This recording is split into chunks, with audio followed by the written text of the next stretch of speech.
let's just kick off the show proper with our first topic here, the Marvels and its impact on the The MCU. shambles. Because, oh man, this has been a ride. I mean, opening weekend, less than 50 million. Second weekend, not even 11 million. It is, It was what, a 78% drop or something? yeah. Yeah, Oof. that was reported. I think a lot of the Marvel's discourse is crazy, and and you know what, and I am slightly part of the optics problem here because like I haven't had a chance to see it yet, which is embarrassing because I love Captain Marvel, both the movie and the character. I love Ms. Marvel, the show and the character. I just haven't had a chance to see it. I had something spoiled for me the other day, which I thought was funny because I had just talked about how much I love Kelsey Grammer's Beast to my girlfriend, and then opened Twitter, and I was like, "Oh, hello." That's the weird thing of how not wanting to get spoiled and go on Twitter and first thing you see is a spoiler. So, I was so surprised. I was like, I haven't seen anything about the Marvels, so I felt safe scrolling, and then I was like, oh, Kelsey Grammer's Hank McCoy. Hello. But no, I think there has been some really frankly shameful reporting around the Marvels. Like I don't think anyone's gonna argue with you that like the box office is doing great.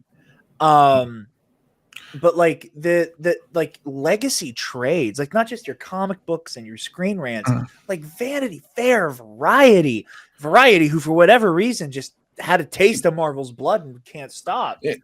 It's wild. It's wild, and it's kind of like you technically at this point you would expect it because of what happened earlier, where basically everything shut down because of the negotiations hadn't gone through yet. So this is how they get their monetary value by getting essentially hate clicks for the most part. And for me, just seeing this, it's not something that's above any type of business. Everyone needs money. It's just what are your values of specifically trying to be as truthful as you can instead of trying to spin it in a way to where not necessarily you didn't tell a lie.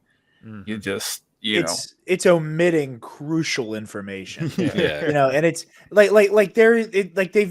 there is this bizarre narrative now where it's like, oh, the Marvels is failing because people don't like the MCU anymore. And it's like, okay, well, Joe Donut, who doesn't watch everything on Disney Plus, didn't have like viral clips of Brie Larson or Iman Vellani or Tiana Paris on Fallon or like eating hot wings, talking about the movie. There were no clips circulating because they were on late night TV. Like none of the promotional apparatus was there. Had people like Paris and Vellani been able to like be on a microphone and talk about this movie before the release, there would have been a bigger push. I absolutely think that like you would have had people who were able to get over that hump of, okay, I haven't seen WandaVision or Ms. Marvel, and I think like I'm prepared to watch, or Secret Invasion. I don't know how much that show plays into this movie, but like zero. Of course. You mean Nick Fury running away from Earth after the president greenlit a series of alien racially based hate crimes? Honestly, the whiplash that doesn't get acknowledged. The whiplash between how Fury is at the end of that show to how Fury is in this show is insane. Yeah, like they just omit Secret Invasion from everything. Yeah, I mean, it just goes hand in hand with how their original Secret Invasion is in the comics. People tend to want to forget that ever happened. So well, I want to think bring Sam up Jackson did as well. Like Jared brings up the whole situation. I'll just call it that, right? In regards to the Marvels, and he's right. Like I know people who they're not like us. When they find out about a trailer, it's either sitting down to watch another movie or late night, or they'll be watching a Good Morning America or whatever. And it's like, oh, and here is Chris Evans to talk about the new Avengers film. They're like, wow, there's a third Avengers film? I'll see this Infinity Wars thing. Like, that's how they find out. They haven't had that. And that's reflected in the box office for every single film after Barbie and Oppenheimer, because those were the last two films to get a marketing push with stars, during red carpets and everything. Like, and those two movies got pushed because they knew the strikes were coming. Right. Yeah.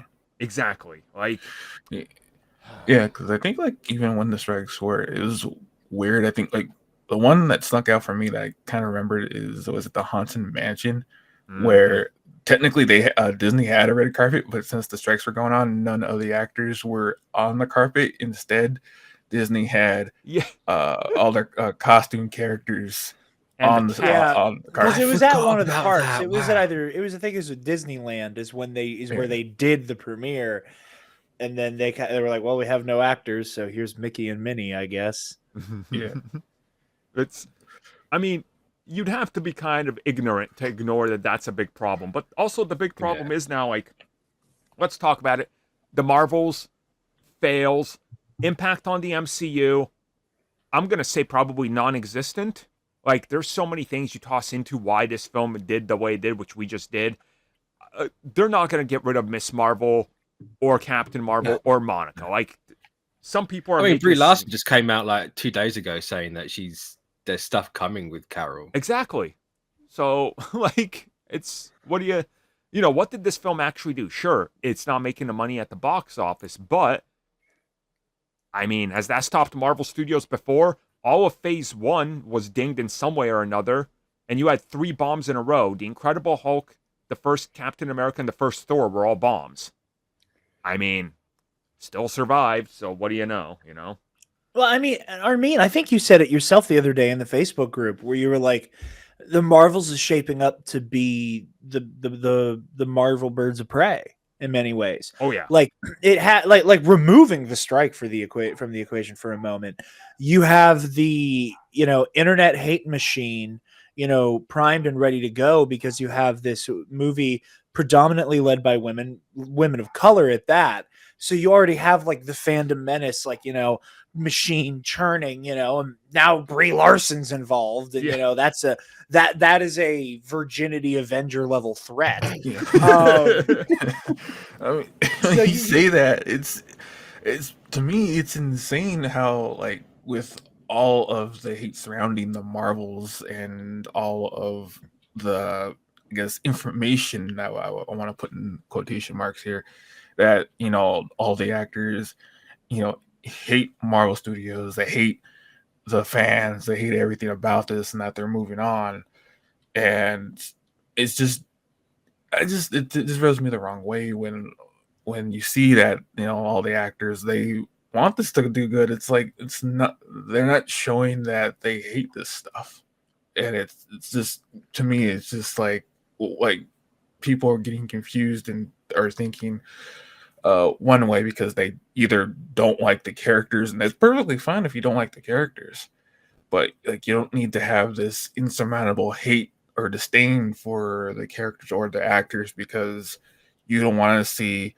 woman character do cool things, and instead just show me white guy number 15 because I just want to see my action figures smashed together. Yeah, it's like, I don't know about you guys, but like, I went and saw the movie, obviously, opening night. It was definitely a lighter house than normal, but all the regulars I always see at this theater were all there. Everybody enjoyed it, and that's the expected crowd. But the sense I got from just kind of like some of the people I talked to that like didn't see it, they're like, "Look, I didn't like the first one. After I saw it, I'm not going to see the second one." And that's a fair criticism. That is fair. Yeah, that is fair. I'm not going to say, "Oh, you're wrong. You should." It's like, no, if like, I'm not going to go pay my own money to see like Saw 13 or whatever comes out next if I didn't like the last 4. Like, you're a complete idiot.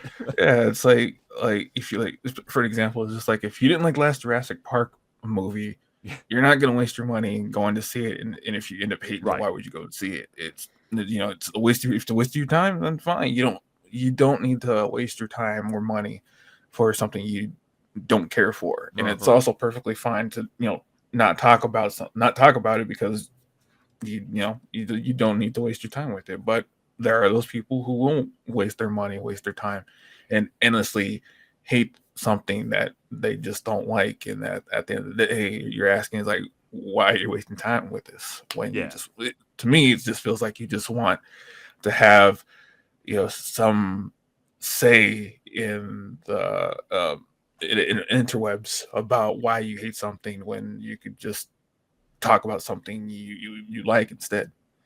Well, I also think that, another big part of the equation here, and it's it's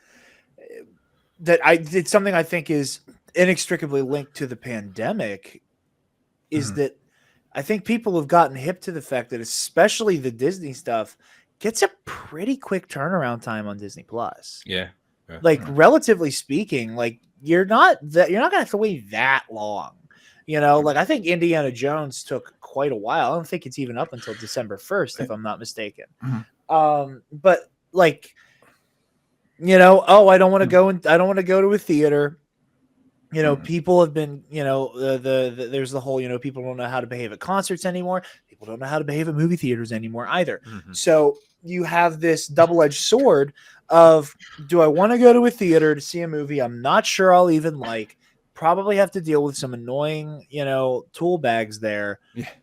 Or do I just wait it out for a month or two and then watch it on my couch? I mean, right. That's perfectly fine. That is a good reason to not want to go as well. Because like when you just said that, it brought back I think there was a news report saying that, I think was it Five Nights at Freddy's? I think was it when there was that brawl. Yeah, there's on a opening brawl. night. Yeah, there's a brawl on opening night. It was the fight of '87. It was the fight of '87.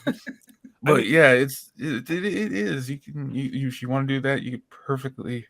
It's perfectly fine. If you don't want to go to a movie theater anymore, to just wait it out. And it's, from what I remember, I think the reasoning was partly the pandemic, where they were saying that to try and get more revenue, especially with Disney's side, is that they were seeing what is the perfect amount of time to go from either the Disney Channel or the movie theater to Disney Plus, which is a case by case basis for the most part. That's it's a major problem. Like in this economy, I've had friends literally be like, "Bro, I'd like to go see Blue Beetle or the Marvels, but I'm already paying. I paid a year into Max or Disney Plus, and I just know the thing's going to be on there in 45 days or something." I'm like, "Fair enough. They've trained us now. Like, you don't have to wait 9 months like across the Spider-Verse or something because they don't have a deal." These studios, Disney made this promise, and it's kind of like it has devalued Marvel to some degree, so there's also word of mouth, right? Like, like the movie or what, it's perfectly fine, and I don't think anyone's rushing out for an okay movie. Yeah. Yep, spot on. Look, we're going to come back to this topic more in the future, especially when the box office is done, when it's all said and done, and we see what happens and we get the breakdowns of financials. Then we'll talk more about it and the impact, because the wording will be interesting when they talk about the character on, future events. So we'll come back to this, so put a pin in it,